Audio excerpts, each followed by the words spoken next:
হযরত ওমর রাতের বেলায় সবাই ঘুমাচ্ছেন, হযরত ওমরের ঘুম নাই। তিনি ঘুম থেকে জেগে রাত্রির বেলায় ঘুরে ঘুরে বেড়াচ্ছেন কে কি অবস্থায় আছে।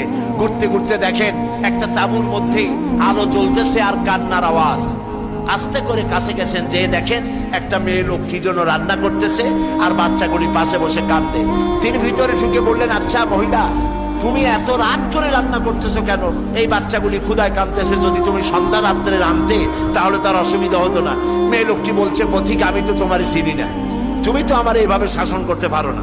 এই যে বাচ্চা ছেলেমেয়েগুলি আর আমরা মদিনার লোক না, পার্শ্ববর্তী দেশ থেকে আসছি মদিনা গভর্নমেন্টের কাছ থেকে সাহায্য নেওয়ার জন্য। ভিড়ের কারণে খলিফার কাছে যাইতে পারি নাই।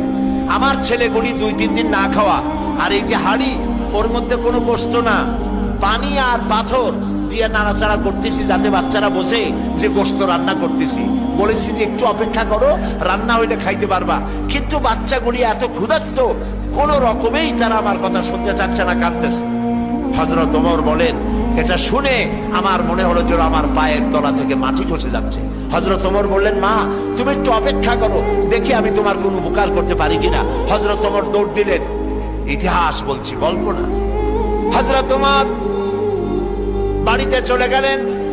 বৃদ্ধ হযরত আসনামকে ডাকলেন, বললেন, আসনাম, বস্তা নিয়ে আসো, বাইতুল মালের দরজা খোলো, বস্তার ভিতরে আটা ঢুকাও, পেঁয়াজ ঢুকাও, তরি তরকারি ঢুকাও।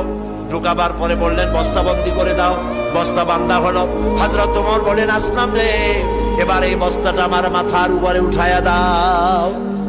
হযরত আসনাম বলছেন, আমিরুল মুমিনিন, এই বস্তা বহন করার জন্য আমি খাদেম তো উপস্থিত আছি। হযরত ওমর বললেন, না, আজকের বোঝা আমার মাথায় উঠাও, কারণ কিয়ামতে তোমাকে আসামি বানানো হবে না। যে দৃশ্য আমি দেখে এসেছি কিয়ামতের দিন, এর জন্য আল্লাহ আমাকে আসামি বানাবেন। আমার বোঝা আমার মাথায় উঠাও।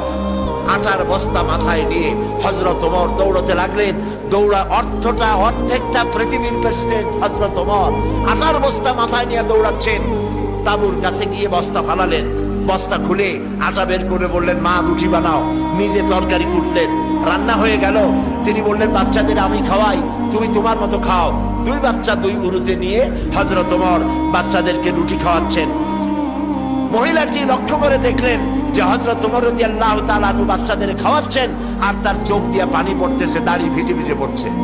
মহিলা বললেন, পথিক, তুমি যে কে আমি তো তোমারে চিনি না, তবে আমার মনে হয় এই দেশের বাদশাহ ওমর না হইয়া তোমার মতো মানুষ যদি বাদশাহ হইতো তাহলে আমাদের কপাল বোধে আরো ভালো হইতো। হযরত ওমর এই রাতের বেলায় মহিলার কাছে নিজের পরিচয় দিয়ে বাহাবা নিতে চাইলেন না। তিনি বললেন, মা, আগামীকাল তুমি খলিফার দরবারে যাবে, সেখানে তুমি আমাকে দেখতে পাবে, আমি সেখানে তোমাকে বেশি কিছু দিতে চেষ্টা করব। মহিলা পরের দিন হাঁটতে হাঁটতে চলে গেছে খলিফার দরবারে। যায় দেখে চেয়ারের উপরে যিনি বসা, রাতে যিনি আটার বস্তা মাথায় করে নিয়া রান্না করে বাচ্চাদের কোলে করে খাওয়াইছেন, তিনিই তো খলিফা। মেয়ে লোকটি থরথর করে কাঁপতেছিল। কাছে গিয়ে বলছে, আমিরুল মুমিনিন, আমি তো ভুল করেছি, আপনাকে কষ্ট দিছি, আল্লাহর রাস্তায় আমারে মাফ করে দেন। হযরত ওমর দাঁড়ায় গেলেন। বললেন, বুড়ি, বললেন, মা, আমার কাছে মাফ চাইও না, উল্টা বরং আমারে মাফ করো তুমি, কারণ তুমি বলার আগে আমি খোঁজ নিয়ে তোমার কাছে খাবার যে সময় মতো পৌঁছতে পারিনি, এই জন্য কিয়ামতের দিন তুমি আমাকে আল্লাহর দরবারে আসামি বানাইও না। সুবহানাল্লাহ। এই ছিল ইসলামের আসল।